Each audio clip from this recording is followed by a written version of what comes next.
little taller even than Jürgen, so I'm going to sit down.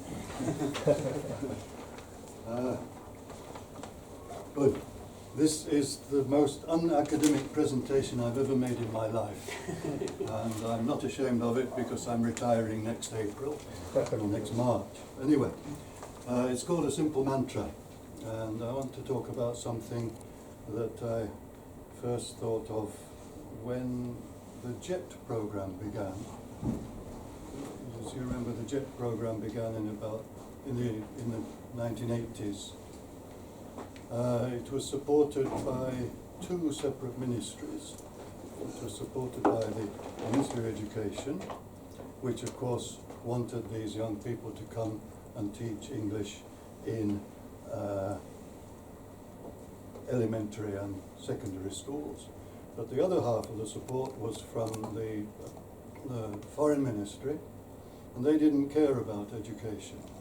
They just wanted some vague idea of intercultural communication and international harmony, just at a time when actually the confrontation between Japan and the United States was similar to the current confrontation with China, because Japan was being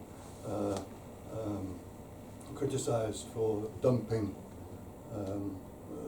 motor vehicles and many other items. And I remember, which I haven't seen with China yet, I remember seeing scenes of members of the American government crowding around a Honda car and smashing it to pieces. So the Foreign Ministry obviously liked the idea of cultural friendship and harmony. But of course that resulted in recruiting many young people who didn't really know how to teach and didn't really know much about the English language or any other language. But anyway, they came. They were called ALTs at one time. No, they were called AETs at the beginning. They were called Assistant English Teachers, but it later changed for globalization purposes, I suppose, to Assistant Language Teachers. And at that time I was quite a young university teacher, and I was invited by several prefectures to go and address that prefecture's total number of JET program ALTs for that year. They used to gather them all together at one quite attractive place in their own prefecture, and give them a nice meal and a few networking possibilities and so on. And then they asked me to address all of them for 2 hours. I remember doing that in Gunma Prefecture, in Tochigi Prefecture. I think I went to Nagano as well. So I got quite used to it. But I could never get used to 2 hours. It's educationally not really advisable. So I started always with this little mantra, which you might have seen on the internet introduction to this. The simple mantra was: know your subject, love your subject, know your students, love your students. And once, this was at Tochigi Prefecture, and they'd all gathered there. Tochigi were very good because the food they served, it contained no tuna. Do you know why? Because Tochigi is in the middle of the mountains and tuna don't live in the mountains. So Tochigi was determined to serve local food, which is very uncommon in Japan these days. Anyway, that's beside the point. They all came having eaten a nice meal containing no tuna and no seashell fish. And I stood up in front of them and I said, right, you're here to teach the English language, so my message to you is know your language, love your language, know your students, love your students. Goodbye. And I started to walk out because I think that's enough. But then I had to fulfill the requirement to teach for a little bit longer. So we looked into it a bit more. And I asked everybody, do you know the phonetic alphabet? And nobody did. Well, a few people did. Do you have any idea about how the sounds in English can be arranged and organized? Do you have any idea about how the sounds in English and Japanese are different? So I asked one question. Think of the sound ah. The sound ah. It's a simple one. It's right at the beginning of the alphabet. So tell me. No, do it. Write down now. How many words are there in English that end with the sound ah? And some people started scribbling away. Some people who were not sure. And then I said, who has written nothing? That's the right answer. There are no words in English that end with the sound ah. There are lots in Japanese. Names like Yamada, words like anata, words like banana, Canada. But in English we don't say Canada. In English we put a na in, we put an a sound in somewhere, ka, but the rest isn't a. We don't say banana. Just about everybody else in the world says banana, but we don't. So I said, think about your own language. Know your own language. And then, of course, you have to love your own language. So don't murder it when you're speaking. Think carefully about loving your language. And of course, this doesn't only go for English, but it goes for all languages, indeed, all academic subjects. So today's mantra that I told you was not language, it says love your subject.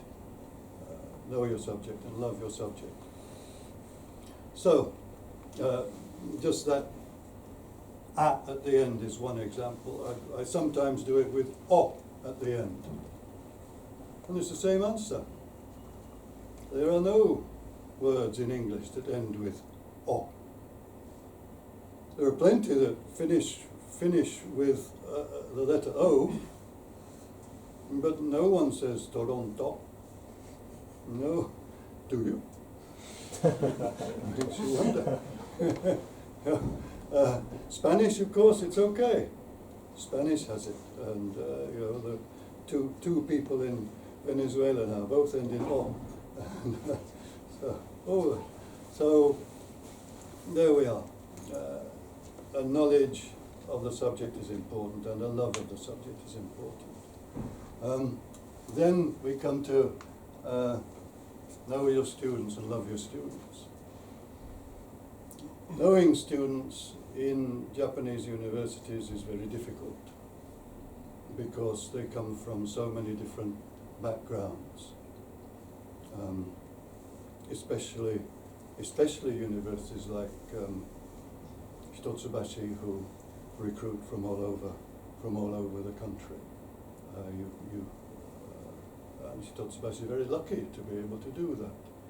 But it means that the background experiences of the students are all very, very different. And so it's very difficult to plan how you're going to teach people with very different educational backgrounds.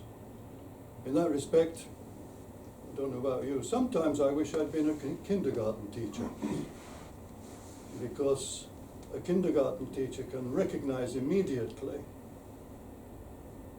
the knowledge that he or she has actually imparted to the kids. When a kid repeats a word or repeats a concept that you've taught, then you know it's all on your account, and it's very gratifying. In universities we can't do that, but it's necessary somehow or other to know the student's background. And unfortunately, in Japan, it's very difficult for university teachers to find that knowledge, because Japanese high school graduation doesn't mean anything. There's no national standard for graduating from high school. Every high school has its own standards, and for each high school the standard is basically graduate everybody. so therefore that background is impossible. Unfortunately, a TOEIC score of, what do you say, 400 and something, somebody said? 480. 480, you said, yeah. That's a very common one. It doesn't tell you much about the background, unfortunately. So, knowing your students is a difficult thing to do sometimes, but it's important. When you know your students and when you love your students, of course, what you want to do to illustrate how much you love them is teach them something that you also love. Teach them something that you also enjoy teaching, and hope that it will attract them also. That's been very difficult for me.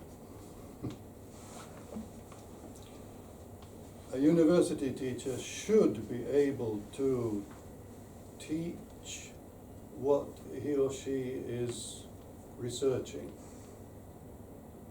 One big difference between primary and secondary schools and university teachers is the university teacher is researching something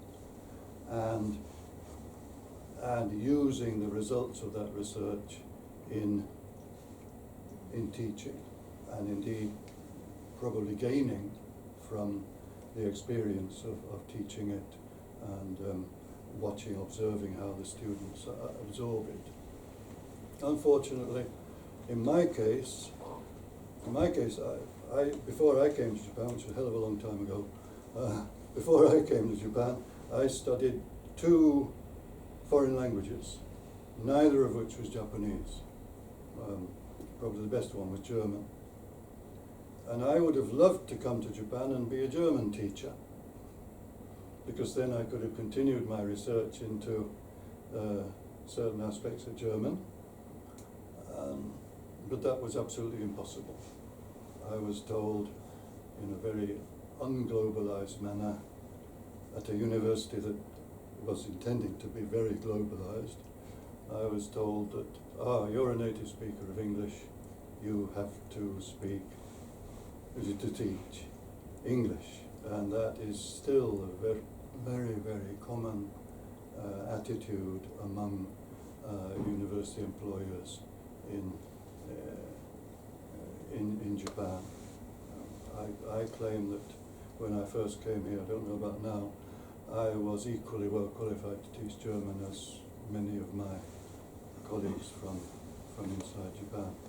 So there are those constraints, and many of you possibly have noticed other constraints that prevent you from teaching the subject that you really like.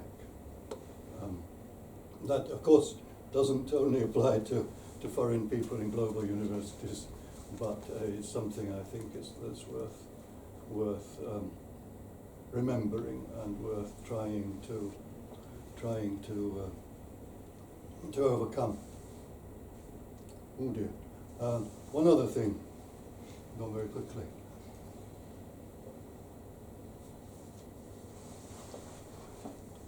One other thing I put down here is excessive confrontation between students and teachers' aims. Now, you would hope that the student and the teacher more or less had similar aims in terms of gaining knowledge or in terms of gaining qualifications and so on. But in universities, students and teachers confront each other all the time. That is because the teacher of the class sets the exams for the students. I think, is that not your normal experience? You don't have an anonymous examining board. You don't sort of swap exams with a teacher of another class. You always set your own exams for your own students. And that's immediately, there's a confrontation there. The students try to get away with as little work as possible, and you, some teachers anyway, including me, try to trick the students into making mistakes or demonstrating some ignorance that you noticed before. Therefore, ironically, I think that the relationship between young students and Yobiko grammar teachers is a much better relationship, because they're both aiming for the same thing. The Yobiko teacher is aiming to get the student into a top university. The student is aiming to get into probably the same university, because the Yobiko actually has a specific course for that university. So they're both concentrating on the same aim, and I think that is a prime example of actually loving your students and sort of aiming together with them at the same result. Fine. As I said, it's an unacademic presentation. It's only 20 minutes. If it was 2 hours, I'd try better. But, and you might be more receptive than those poor ALT people who had to listen to me for 2 hours. So anyway, thank you very much.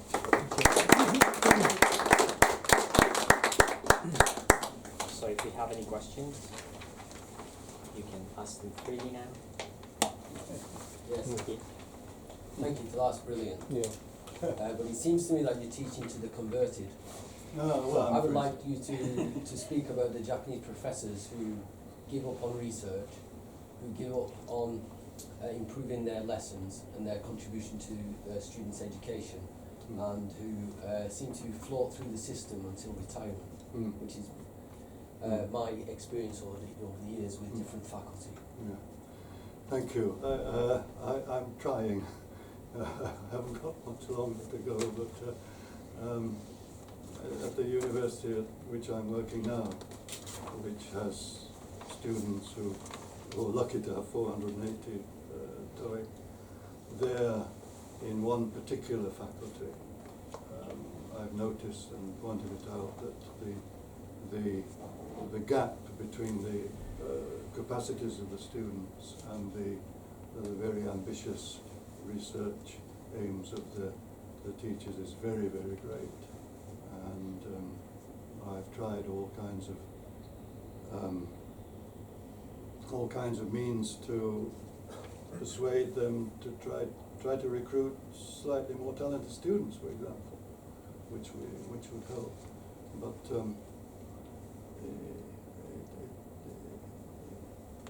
it's not easy. Thanks for the comment. Yes, yes. Thank you, Professor Snowden. That was really interesting. I have just a question. You mentioned it shows your love for the students when you can do your research in the class. Mm-hmm. I wondered if you had any examples of teachers presenting their research in class, or any suggestions for doing that. Well, the Japanese system is actually geared towards doing that, because you have the Senmon Zemi, the specialist seminar that most universities operate for the 3rd and 4th year students. So there is that opportunity. There is that recognition that the students select or apply to a seminar that attracts them for one reason or another, and the teacher can interview them, can select them and reject them if they don't seem sufficiently motivated. So the system exists. That brings us on to another major topic of how many places should there be for university students? How many young people really are benefiting from going to university? The university where I work, there's a big distinction between a couple of very high-performing faculties and a couple of very low-performing faculties. And if you look at the recruitment figures for the high-performing faculties, they go into do amazing jobs. The recruitment figures for the lower-performing faculties, you see that a lot of the students go into not very high-performing jobs. A few years ago, there was a sudden increase in the success of female students in those lower-performing faculties. Sudden increase in their success in getting jobs, which is a very good thing. But I asked what sort of jobs they were, and they said, well, this is because the Kuroneko delivery service has started to employ women.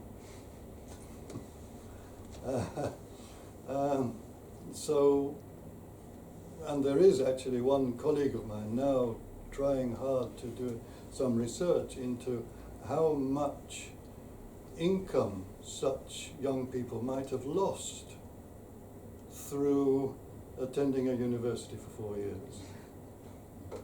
It will have cost the parents 4 annual salaries, more or less, while they could have been earning and could be expert drivers by now. Because that's a very sensitive topic.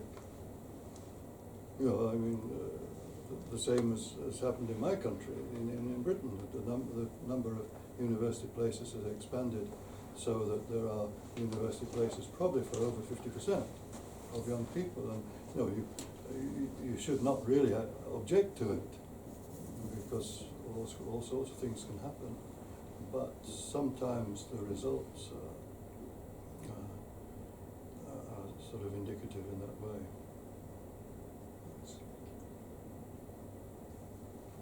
Do you have any other questions? Professor Snowden, I just want to make a comment. There's a quote from Parker J. Palmer, quite a famous teacher educator himself, and he says teachers need to talk about teaching, and you certainly allowed us to do that today, so thank you. Oh, well, thank you very much. That's a very touching comment. Thank you very much. Thank you very much, then. Okay. Thank you.